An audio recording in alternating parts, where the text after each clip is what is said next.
en este día vamos a estar viendo del 45 al 66. Y miren nada más, del 45 al 56 vamos a ver la muerte de Jesús. Del 57 al 61 Jesús es sepultado. Y del 62 al 66 la tumba de Jesús es custodiada. ¿Sale? Vamos a la primera parte y tiene que ver con estos versículos del 45 al 56. Ahí está en pantalla, léalo conmigo. Dice: y desde la hora sexta hubo tinieblas sobre toda la tierra hasta la hora novena. Cerca de la hora novena Jesús clamó a gran voz diciendo: Elí, Elí, lama sabactani. Esto es: Dios mío, ¿por qué me has desamparado? Algunos de los que estaban allí decían al oírlo: a Elías llama a este. Y mira nada más, continúa diciendo: y al instante corriendo uno de ellos, tomó una esponja y la empapó de vinagre, y poniéndola en una caña le dio a beber. Mire lo que dice el verso 49. Pero los otros decían: deja, veamos si viene Elías a librarle. Verso 50. Mas Jesús habiendo otra vez clamado a gran voz, entregó el Espíritu. Continuamos en el 51.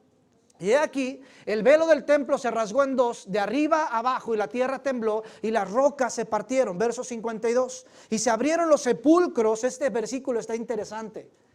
Estos dos versículos que vamos a leer están súper interesantes. Y se abrieron los sepulcros, y muchos cuerpos de santos que habían muerto se levantaron. ¿No le parece como una película así como de zombies o de terror? Y mire lo que dice el 53. Y saliendo de los sepulcros, después de la resurrección de él, vinieron a la santa ciudad, o sea Jerusalén, y aparecieron a muchos. El centurión y los que estaban con él guardando a Jesús, visto el terremoto y las cosas que habían sido hechas, dice, temieron en gran manera y dijeron: escuchen esto, verdaderamente este era Hijo de Dios. Verso 55, estaban allí muchas mujeres mirando de lejos, las cuales habían seguido a Jesús desde Galilea, sirviéndole. Mire lo que dice: entre las cuales estaban María Magdalena, María la madre de Jacob y de José, y la madre de los hijos de Zebedeo. Miren, estos versículos que acabamos de leer definitivamente nos arrojan evidencias, yo ponía como climáticas, evidencias climáticas. Pero después de estudiar el término climático me di cuenta que no solamente eran evidencias climáticas, sino incluso cósmicas, sobrenaturales de la muerte de Jesús. Y evidencias, ojo, claras, contundentes de que Jesús verdaderamente era, fue, es y será el Hijo de Dios, como lo dice el verso 54 que acabamos de leer. Mire, el verso 45 que ya leímos nos dice que desde las 12 a las 3 de la tarde, o sea 3 horas, durante 3 horas hubo una densa oscuridad en toda la tierra.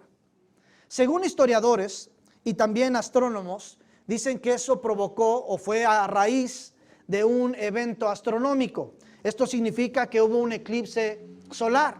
No entendemos que el eclipse solar es cuando la luna tapa al sol. Se dice que la fase exacta de este eclipse se da en 8 minutos, cuando la luna cubre por completo al sol. 8 minutos. Y esto provoca una densa oscuridad. Algunos científicos dicen que un eclipse bien puede prolongarse hasta 2 horas. Ahora, yo veía en History Channel, estaba viendo un documental de, no recuerdo el título, la verdad, no recuerdo el título, pero tenía que ver como la ciencia desmintiendo los milagros de la Biblia.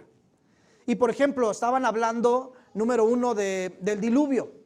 Y decían que no fue un hecho divino, sino más bien fue un hecho climático, que fue provocado, esta inundación global, fue provocada por un tsunami masivo, de las peores niveles que uno se puede imaginar. Yo me preguntaba y yo decía, bueno, puede ser cierto. Déjeme aterrizar este pensamiento. Puede ser cierto, pero qué curioso que ese tsunami se dio en un momento en el que Noé venía predicando que iba a haber un diluvio y que iba a haber una inundación global. ¿No creen que es curioso? Al final, Dios es el dueño de las leyes de la naturaleza y Él puede permitir y provocar cualquier acontecimiento climático o cósmico para que su voluntad se cumpla al pie de la letra. Escuchaba y leía a algunos historiadores, científicos, astrónomos decir que bueno, eso del oscurecimiento en la Tierra, como bien lo acabamos de mencionar, fue producto de un eclipse solar. O sea, no fue porque Cristo, Jesús, estaba pendiendo en una cruz. Pero qué curioso que fue exactamente en esas últimas 3 horas en las que Jesús estaba ahí. Y lo más curioso aún, mis amigos, es que incluso la misma ciencia, los mismos astrónomos dicen que un eclipse solar bien se da en un periodo máximo de 2 horas, no 3. Que fueron 3 horas los que la Tierra estuvo en tinieblas. Y ojo, otras versiones dicen que había una densa oscuridad. Y se dice que solamente 8 minutos dura esa densa oscuridad cuando hay un eclipse solar. Yo tenía, no recuerdo cuántos años tenía, no me acuerdo si tenía 8 o 9 años a lo mejor, cuando fue uno de los eclipses solares impresionantes. Yo estaba en la ciudad de Puebla y me acuerdo que incluso mis tíos pusieron una tina, la llenaron de agua para que pudiéramos ver ahí. Ahí veíamos cómo iba la luna. Y es cierto, cuando la luna tapó por completo al sol, yo lo recuerdo, parecía que estaba completamente de noche. Las lámparas de las calles se prendieron, los gallos cantaron, fue algo impresionante. Yo lo recuerdo con mucha exactitud porque hasta miedo me dio. No recuerdo la verdad si me oriné en los pantalones, no recuerdo, es muy probable que sí, pero la verdad me espantó demasiado. Ahora, ¿se imaginan por 3 horas? Por 3 horas. Me llamaba la atención en el verso 46 que dice que Jesús exclamó, o sea, dio un grito tan fuerte que pudo ser escuchado por todos los ahí presentes. Ahora, ¿por qué menciono esto, mis amigos? ¿Por qué me llamaba la atención esto? Había escuchado muchos comentarios, algunos comentaristas decir que la cruz mató a Cristo, que la cruz mató a Jesús, pero no es cierto. La cruz fue un instrumento, pero la cruz no mató a Jesús. Se dice que las 2 causas principales de muerte por crucifixión eran, según médicos, número 1 por paro cardiovascular y respiratorio. Algunas personas pendiendo de una cruz tardaban días, ojo, días en morir. O sea, agonizaban, no podían ni respirar. A veces era tanto el dolor que estaban sintiendo que el corazón se les paraba. Así de sencillo. Por eso es que en uno de los evangelios, Pilato se sorprende y dice, bueno, lo vemos cuando este hombre, José de Arimatea, va a pedir el cuerpo de Jesús. Pilato se sorprende y dice, ¿a poco ya murió? Porque era imposible. La cruz no estaba diseñada para que alguien muriera instantáneamente, inmediatamente. Fue diseñada para infringir agonía, tormento. Y dice ahí claramente que Jesús exclamó. Miren, las personas crucificadas no podían ni siquiera respirar, mucho menos gritar. Y dice que él gritó y entonces entregó el espíritu. Porque la cruz no lo mató. Fue el pecado de la humanidad que estaba sobre él. ¿Cuántos dicen amén a eso? Fue tu pecado, fue el mío, quien lo llevó a la muerte. Los versos 47 al 49 me llamaban mucho la atención, porque en ese momento de agonía, Jesús pendiendo en la cruz, las personas estaban burlando de él. Déjenlo, quizás está llamándole a Elías. Elí, Elí. Yo me atrevo a pensar que estaba tan desfigurado el rostro de Jesús, que había sido brutalmente castigado, que ni siquiera podía articular correctamente las palabras. Y las personas que estaban ahí cerca decían, ¿qué está diciendo? No le entendemos. Y decían, déjalo, quizás está llamando a Elías para que venga a salvarlo. La gente, incluso viendo a Jesús ahí, se burlaban de él. ¿No es cierto que es algo que está pasando en nuestros tiempos? Hay muchas burlas en cuanto a Cristo y el Evangelio, en cuanto a los creyentes. Mire, tristemente incluso nosotros los creyentes les hemos dado tantos motivos para que se burlen de nuestro Dios y de paso se burlen de nosotros. Viviendo dobles vidas, viviendo vidas a medias, espiritualmente hablando, le damos tanto que decir a la gente para que se burle de nuestro Dios. ¿No lo decía Magandhi? Bueno, me gusta tu Cristo, pero no tus cristianos. Y hoy en día hay una burla descomunal en cuanto al evangelio, en cuanto al cristianismo. Ya lo hemos mencionado en otras ocasiones, pero les comentaba un miércoles en una de las reuniones, en el día de la Pascua, por ejemplo, en Europa, en España puntualmente, en el día de la Pascua, noten esto, en el día de la Pascua, que es un día muy especial, no solamente para los judíos, sino incluso para los cristianos. Ojo con esto, incluso para los cristianos, no se vaya a caer el pequeño, ¿eh? Y ojo, incluso para los cristianos. ¿Y a qué hablamos con la Pascua, mis amigos? Noten esto, cuando hablamos de la Pascua, estamos hablando de ese momento en el que Cristo va a entregar su vida por nosotros, por nuestro rescate. Y sin en cambio, yo les había mencionado que hay tanta burla por esto. En un momento tan especial para el judaísmo y para el cristianismo, noten esto, se queman Biblias, apedrean iglesias, la gente se viste de sacerdotes, de monjas y un montón de cosas por burlarse, ¿no? Pero ¿qué creen? Les decía yo un miércoles que en España recientemente un grupo de revoltosos intentó quemar la maqueta de una mezquita. Ojo, la maqueta pequeñita de una mezquita, o sea, de un templo de los musulmanes, ¿no? Del Islam. Total que nada más le mandaron una advertencia y le dijeron, hey, ni se te ocurra. O sea, no toques eso. No quieres saber lo que te puede pasar a ti, a tu país, porque incluso amenazaron al país, al gobernador de España, de ese lugar. Y no, sabes que no hagas nada de eso. No les faltes al respeto a los musulmanes. Pero pueden quemar Biblias, pueden burlarse de la iglesia, y eso está bien. Hoy en día está pasando esto. Y dice que Él entregó el Espíritu. Noten esto, Él entregó el Espíritu. Edson lo dijo la semana pasada. Me llamaba mucho la atención Juan capítulo 10, versículo 18. Nadie, hablando Jesús, nadie me quita la vida, sino yo la doy de mi propia voluntad. ¿Se dio cuenta? Él entregó su vida. Ha circulado ahí cierta información diciendo que los judíos le quitaron la vida a Jesús. No, Él la entregó de su propia voluntad. Él. O sea, Jesús nadie lo asesinó. Él entregó su vida por rescate por ti y por mí. Pero no es cierto que hemos incluso dramatizado tanto, y no me malentienda, hemos dramatizado tanto este momento y lo hemos llevado a un punto de romantizarlo, como decir, wow, la película de Mel Gibson, cómo maltrataron a nuestro Cristo. Mira nada más cómo lo asesinaron. Hemos dramatizado tanto este momento, pero no es así. Jesús se entregó voluntariamente. Él dio su vida, y esto debería hacernos reflexionar, mis amigos.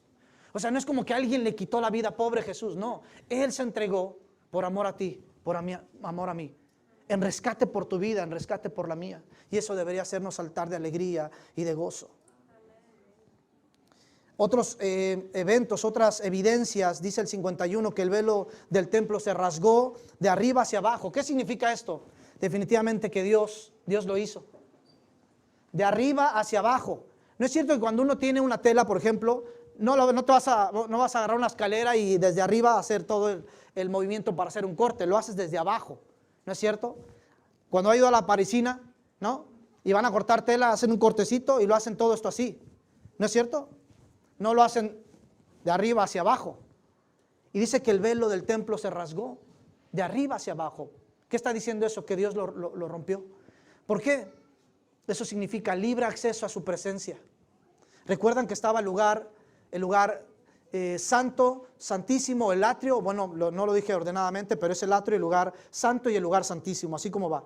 Casi como lo que tenemos aquí ahorita. El patio, digamos, es el atrio, el lugar santo es aquí y el lugar santísimo es aquí, donde solo el pastor Abraham puede estar. No es cierto. A rato van a decir, ¿qué falacia está diciendo ese pastor? Ojo, el atrio, el lugar santo, el lugar santísimo es así como estaba dividido, pero estaba esto y había una cortina que dividía el lugar santo del lugar santísimo. Y no era una cortina delgadita, no, de tul, no. Eran telas gruesas, era imposible cortarlas, así con la mano. Y dice que rasga el velo del templo. ¿Por qué? Porque solamente, repito, solamente el sacerdote podía entrar una vez al año para expiar los pecados de todo el pueblo. Y aquí cuando Jesús lo rompe dice, hey, no solamente el sacerdote puede, todos tienen libre acceso a mi presencia. Hoy en día usted y yo podemos acercarnos a Él confiadamente, podemos ir al trono de su gracia con libertad, sin temor de ser o de caer muertos ahí mismo. Tenemos esa libertad, gloria a Dios por eso. Y les decía en esos versículos 52, 53 que Mateo relata, solo Mateo, leí los otros evangelios y solo Mateo habla de este momento aterrador. O sea, tiembla la tierra, el velo se rompe y tiembla la tierra. Cuando estaba leyendo el libro de Jeremías, encontré un versículo que mientras estaba leyendo esto volvió a mi memoria, y es Jeremías 10:10, y dice, ante su enojo la tierra tiembla. Ante el enojo del Señor, la tierra tiembla. Miren, los temblores en la antigüedad siempre significaron un tipo de juicio de parte de Dios. ¿No es cierto que cuando leíamos Mateo 24, decía que van a haber terremotos impresionantes? Y esto es porque nos acercamos cada vez más al fin de los tiempos. Y estamos hablando de que el juicio de Dios para la humanidad ya viene. Entonces no nos sorprendería que en ese momento la tierra tembló. ¿Por qué? Porque el padre estaba triste viendo cómo asesinaban a su hijo. No, porque el padre estaba molesto. Cómo habían hecho un juicio injusto para su hijo y cómo lo habían clavado en la cruz de manera descomunal. Había un enojo. Y sé que esta parte no nos gusta, mucho menos en el tiempo en el que vivimos. No nos gusta presentar a un Dios enojado. Nos encanta hablar de un Dios de amor. ¿No es cierto que es el eslogan de cierta ideología? Muchísimas iglesias cristianas están sucumbiendo a este tipo de ideología y pensamiento diabólico y antibíblico, anticientífico y demás. Y tembló la tierra como una especie de juicio. Y dice que, ojo con esto, los muertos, ciertos santos, salieron de sus tumbas. Estuve leyendo varios comentarios sobre esto, porque así como usted se quedó así como, ¿qué pasó? Así yo también. Yo dije, ok, tengo que investigar, ¿qué onda? Total que leo varios comentarios, algunos de plano muy fuera, o sea, descabellados, sin sentido, otros con los que encajaba mi línea de pensamiento. Por ejemplo, algunos decían que estos santos pues no resucitaron como tal, nada más con el temblor sus cuerpos salieron de sus tumbas y quedaron ahí expuestos. Y yo dije, bueno, pero ¿qué hay con el 53 que dice que fueron a la santa ciudad? O sea, aquellos que salieron de las tumbas fueron a la santa ciudad y la gente los vio. Miren, no hay mucho que investigar aquí. O sea, yo llegué a esta conclusión después de leer varios comentaristas. No hay mucho que investigar. La verdad de esto es que después de que Cristo resucitó, porque el apóstol Pablo va a decir lo que Cristo es la resurrección primera. Después de que Cristo resucita, también estos santos, como un día resucitó Lázaro, el hijo de una viuda en el Antiguo Testamento, ¿lo recuerdan? Pero también estos que resucitaron llegaron a morir en su momento. ¿Y qué creen? Resucitaron y regresaron a la ciudad. Y me atrevo a pensar, porque no dice más, que regresaron a vivir con sus familias. Ahora, ¿no cree que esto ya es suficiente como para decir si era el Hijo de Dios? Miles de personas han muerto y ¿acaso ha resucitado personas solamente porque uno murió? No. Y dice que muchos santos volvieron a la vida y regresaron a sus casas. Mire, como lo dije al principio, tales evidencias fueron contundentes al punto de decir, de verdad, Jesús era el Hijo de Dios. Así de sencillo. Me hacía una pregunta cuando leía esto.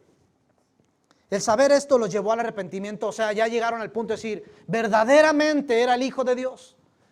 Ahora con esto dijeron, nos arrepentimos de lo que hicimos. No, No se arrepintieron. ¿Por qué digo esto? Porque en los últimos versículos de este capítulo 27, que vamos a ver ahorita, nos damos cuenta que no es así. No se arrepintieron. Miren nada más lo que escribí. Conocer de Jesús sin relacionarnos con Él no dará como resultado una vida transformada.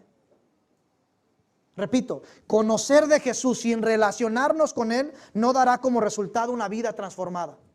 En otras palabras, y déjenme condensarlo así, no es lo mismo conocer a Jesús que reconocer a Jesús. Solamente las personas que reconocen a Jesús como su único y suficiente Salvador tienen la oportunidad de ser sus hijos. No aquellos que dicen, yo conozco a Jesús. Porque dice, vendrán muchos diciendo, en tu nombre echamos fuera demonios, caminamos contigo, váyanse de aquí. Yo ni siquiera los conozco. Pero nosotros sí. Pero sí, el conocerme a mí sin relacionarte conmigo es igual a nada. Perdón, pero así es. Es igual a nada. Pastor, entonces, si vengo a la iglesia nada más el domingo, pero ni siquiera hablo mi Biblia entre semana, ni siquiera elevo una oración antes de salir a mi jornada laboral, antes de dormir, si no le comparto a alguien el evangelio, si no escucho una alabanza en la semana, mi amigo, perdón que te lo diga, no sé qué estamos haciendo aquí. No sé qué estamos haciendo aquí. Bueno, me encanta que vengas, se ve bonita la iglesia, pero no sé si tendrá mucho fruto espiritualmente hablando y en la eternidad. Continuamos porque si no esto se pone más intenso. Esto está más sencillo. Versos 57, 56. Jesús es sepultado. Dice ahí, cuando llegó la noche, vino un hombre rico de Arimatea llamado José, que también había sido discípulo de Jesús. Este fue a Pilato y pidió el cuerpo de Jesús. Entonces Pilato mandó que se le diese el cuerpo. Y tomando José el cuerpo, lo envolvió en una sábana limpia y lo puso en su sepulcro nuevo que había labrado en la peña. Y después de hacer rodar una gran piedra en la entrada del sepulcro, se fue. Y estaban allí María Magdalena y la otra María sentadas delante del sepulcro. Miren, esto lo tengo muy fresquecito porque el día martes estábamos aquí en el tiempo de oración. Mi buen amigo Luis nos estuvo acompañando ese martes y tuvimos un martes precioso meditando en esos versículos. Versos 57 al 59 nos dice que ya estaba anocheciendo y llega un hombre llamado José, procedente de Arimatea, un poblado de Judea, y dice que este hombre le pide a Pilato que le entregue el cuerpo de Jesús. Le dice, hey, déjame sepultarlo. Leyendo los otros evangelios me doy cuenta que Marcos 15:43 nos dice que este hombre era un seguidor de Jesús, ojo, pero en secreto. En secreto. ¿Por qué? Porque tenía miedo de los de la Corte Suprema, por así decirlo. Este José de Arimatea dice que era un seguidor de Jesús, pero Marcos nos dice que a escondidas. Esto me hacía pensar, ¿cuántos cristianos a escondidas no vemos hoy en día? Déjenme tomar un traguito. ¿Cuántos cristianos, decía una película, de la secreta habemos en la iglesia? Bueno, yo me la paso bien chido en la iglesia. Mientras se ponga chido el ambiente, con eso es suficiente. Ya que me pregunten que si soy cristiano, les digo, no seas chismoso, ¿para qué quieres saber? O mejor, dicen por ahí algunos, mantengo un perfil bajo. No canto ninguna alabanza para que no pregunten. No oro por mis alimentos cuando estoy en la empresa antes de comer. O cuando voy a un restaurante a comer, no oro por mis alimentos. Para que no pregunten, ¿eres aleluyita? Y mantenemos un perfil bajo. Obviamente a los que me conocen, a todos les digo que soy cristiano y me encanta ir a ver a Redimidos y Evan Craft, pero en la escuela no le hablo a nadie ni de Redimidos ni de Evan Craft, ¿no? Está bien curado eso, ¿no? Es que lo tenía fresco, estaba trap, ¿no? Entonces, mis amigos, hay muchos cristianos a la secreta, muchos cristianos, y dice que este José de Arimatea, pues dice que por miedo mejor estaba ahí escondidito. Y miren nada más lo que encontré. Eso fue en Juan, perdón, me equivoqué con la cita, Marcos dije 15:43, fue Juan 19:38. En Marcos 15:43 nos dice que este hombre era miembro del Sanedrín. O sea, los hombres que llevaron a Jesús a la cruz, este grupo político y religioso, dice que José de Arimatea pertenecía a ese grupo. Alguien diría, este hombre también, qué hipócrita, pues estaba ahí. Pero en su defensa, Lucas 23:50 nos dice que José de Arimatea nunca, escuchen esto, nunca estuvo de acuerdo con lo que el Sanedrín hizo con Jesús. Nunca estuvo de acuerdo con eso. Por eso es que va con Pilato y le pide el cuerpo. Ahí viene lo bueno, ahí les va. Ahí viene lo bueno. Verso 60. Dice que José de Arimatea lo pone en el sepulcro, en un sepulcro nuevo de su propiedad. Nuevo y de su propiedad. Abra bien su corazón, su espíritu, sus oídos para recibir esto. Mire, estará de acuerdo conmigo. Cuando Jesús nació, lo pusieron en un pesebre prestado, ¿no? ¿Verdad que sí? Cuando Jesús nació, lo pusieron en un pesebre prestado. Cuando murió, lo enterraron en una tumba regalada. ¿Qué me hacía pensar esto? Ahí les va. Y esto es mío. Esto es algo que Dios puso y estuvo tratando conmigo. Pero probablemente alguien se va a sentir identificado con esto. Mire, frecuentemente vivimos más preocupados y ocupados en cómo vamos a terminar nuestros días que en dónde terminarán nuestros días. ¿Y a qué me refiero con esto? Habemos tantas personas preocupados por nuestro futuro, por nuestra vejez. Ok, ya tengo 40 y si los tengo, ya voy para los 41 el próximo año.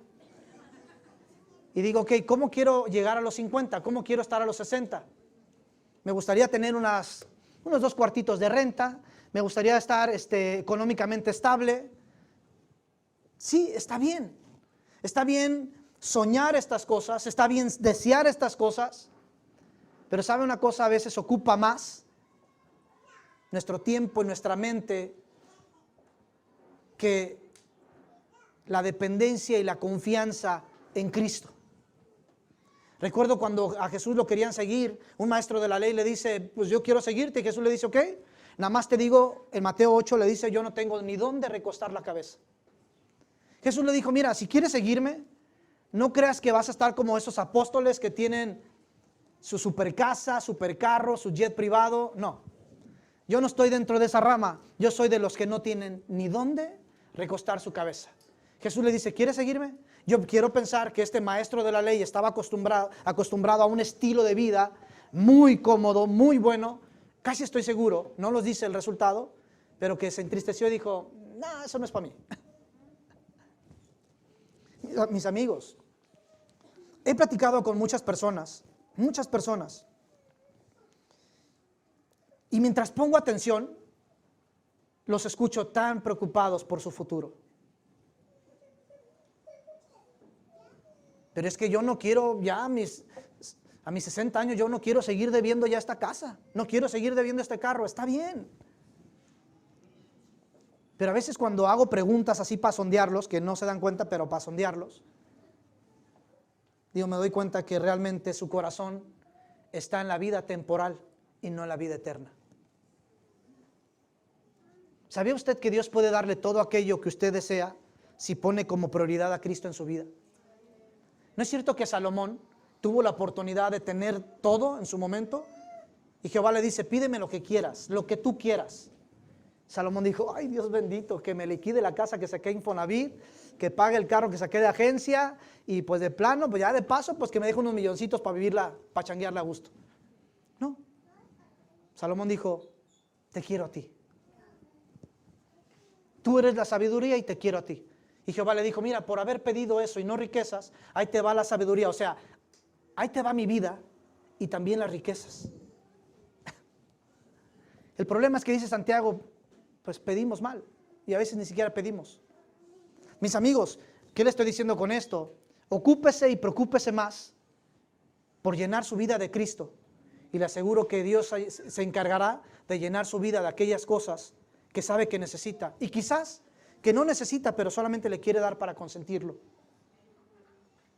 ¿Cuántos dicen amén a eso? Otra cosita que Dios me mostraba ahí es que probablemente, ojo con esto, probablemente hay alguien aquí que se siente sepultado y con una gran piedra en la entrada del sepulcro, dejándole bien en claro que todo está terminado, que todo se acabó. ¿A qué me refiero?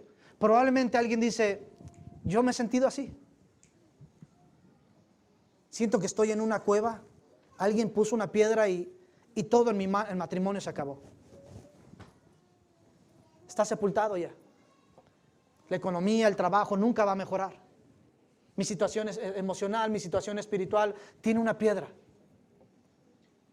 Estoy en un hoyo, estoy en un hueco, estoy en oscuridad. Probablemente hay alguien aquí que se siente así. Y dice, ¿sabes qué? Se acabó. ¿Sabe? Cuando yo leí este pasaje, cuando lo leí, sentí como miedo.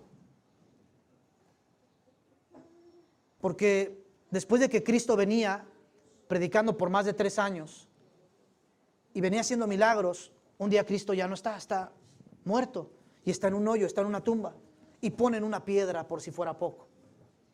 Yo quiero pensar que los discípulos dijeron, se acabó. Nuestro maestro está aniquilado, todo esto terminó. Pero ahí le va, abrace esto familia. Me gustaría que tuviéramos la actitud de María, como lo dice ese versículo abajo. Que tuvieran la actitud de María. Las dos Marías. Dice que ellas se sentaron mientras este hombre, José de Arimatea, se fue, puso la piedra y se fue. Estas mujeres se quedaron fuera del sepulcro. ¿Qué me hacía pensar esto? Que estas mujeres tenían expectativa. Yo quiero pensar que estas mujeres recordaban, Él dijo que iba a resucitar. Vamos a quedarnos aquí, familia. No pierda la expectativa. Es más, manténgase expectante. ¿Qué es lo que Dios va a hacer? Pero pastor, ya todo está terminado. Es más, ya hemos pensado en el divorcio. Ya he pensado en la bancarrota. He pensado en abandonarlo todo, en dejarlo todo, en no insistir. Mantente expectante. Recuerda que Jesús dijo que iba a morir crucificado, pero que iba a venir un día de resurrección. Te aseguro, familia, que aunque todo parezca muerto a tu alrededor, va a venir un día de resurrección. Espéralo, expectante, expectante familia. Los últimos versículos ya para finalizar tienen que ver con la tumba custodiada. Me llamaba mucho la atención algo ahí. Y tiene que ver, precisamente, ojo, eso que está marcado. Decía ahí, y será el postrer error peor que el primero. O sea que los fariseos van ante Pilato y le dicen, hey, ojo con lo que dice el 63. Señor, nos acordamos que aquel engañador, ojo, hablando de Jesús, nos acordamos que aquel engañador dijo, cuando vivía aún, que después de 3 días iba a resucitar. Manda pues que se asegure el sepulcro hasta el 3er día, no sea que vengan sus discípulos de noche y lo hurten, o sea que se roben el cuerpo y digan al pueblo, resucitó de entre los muertos. Y miren nada más lo que dice ahí, y será el postrer error peor que el primero. ¿Qué me llamaba la atención ahí? Ellos mismos sabían que habían cometido un error. Dicen, este error que hemos cometido va a ser peor, el que viene. O sea, el que viene va a ser peor que el que ya cometimos. Ellos mismos saben que hicieron mal. Pero ahí les va lo que Dios puso en mi corazón referente a esto. Estos hombres decían, el engañador, refiriéndose a Jesús. Miren nada más. Ahí les va, abracen esto, lo que escribí. El padre de mentira le va a decir al Dios de toda verdad que es mentiroso. Qué loco, ¿no? O sea, el padre de mentira, que es Satanás, le va a ir a decir al Dios de verdad, que es nuestro Dios, que Él es mentiroso. ¡Qué locura! De verdad, suena una tontería total. Pero ¿sabe una cosa? Eso está pasando exactamente hoy en día. A lo bueno le llaman malo y a lo malo le llaman bueno. A lo que es verdad le están llamando mentira y a lo que es mentira le están llamando verdad. Mateo capítulo 24 nos advirtió en más de 2 ocasiones sobre este engaño y decía, cuídense de no ser engañados. Pablo lo dijo en 2 Tesalonicenses en el capítulo 2, que en los últimos tiempos vendría un poder engañoso. Nada más para que nos demos cuenta, mis amigos. Mire lo que dice Juan 8:44 en la Nueva Traducción Viviente. Pues ustedes son hijos de su padre, el diablo. Jesús hablándole a los fariseos, no a nosotros. Bueno, no a los creyentes.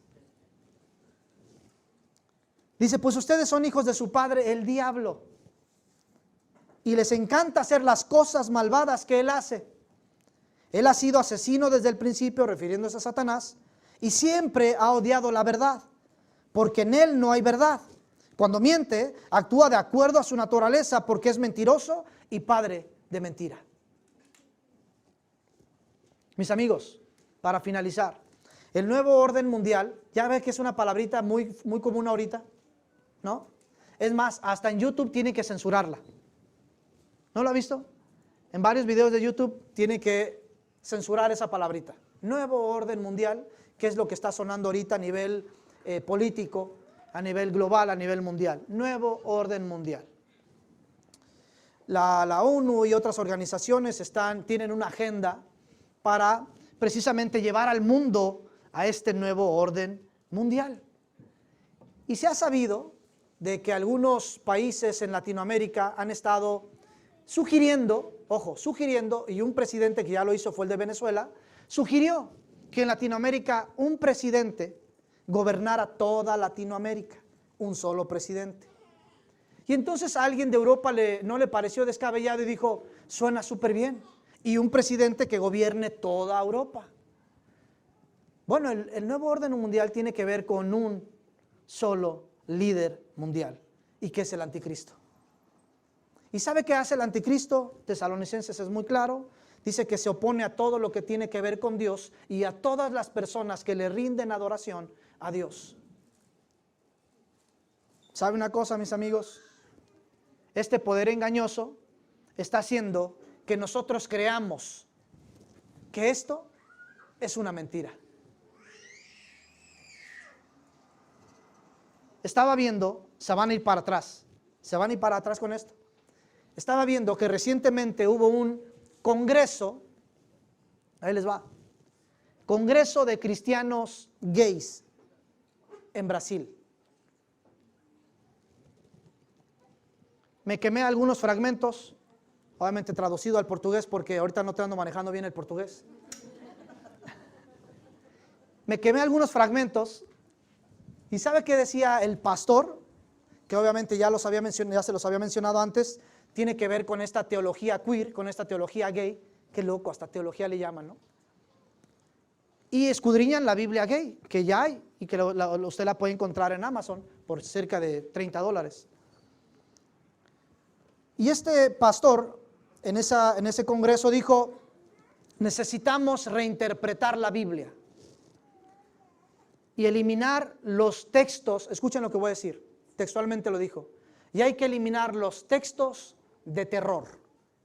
O sea, todo eso que viene en Números, Romanos, que tiene que ver con la homosexualidad, lesbianismo y toda esa mente reprobada de la que nos habló Esteban. ¿Lo recuerdan? Esteban Motz. Mis amigos, hoy estamos viviendo tiempos de un poder engañoso. Hoy estamos viviendo tiempos como aquellos que decían, el engañador ese, no les creas a la Biblia, son mentiras, te quieren lavar el cerebro, vive tu vida, que nadie te prive. Ojo, mis amigos, hay un poder engañoso. Hay un poder engañoso. Y no caigamos.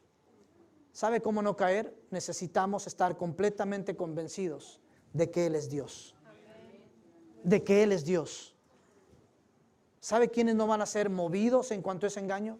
Aquellos que han desarrollado una vida íntima con Dios. No aquellos que conocen a Dios. Los que conocen a Dios fácilmente serán movidos. El que tiene una vida íntima, profunda, constante con Dios, es imposible que sea movido. Familia, lo que predicamos no es un cuento. Cristo vino, Cristo murió, Cristo fue sepultado. ¿Y qué cree? Lo que vamos a ver la próxima semana es a un Cristo resucitado. ¿Cuántos dicen amén a eso?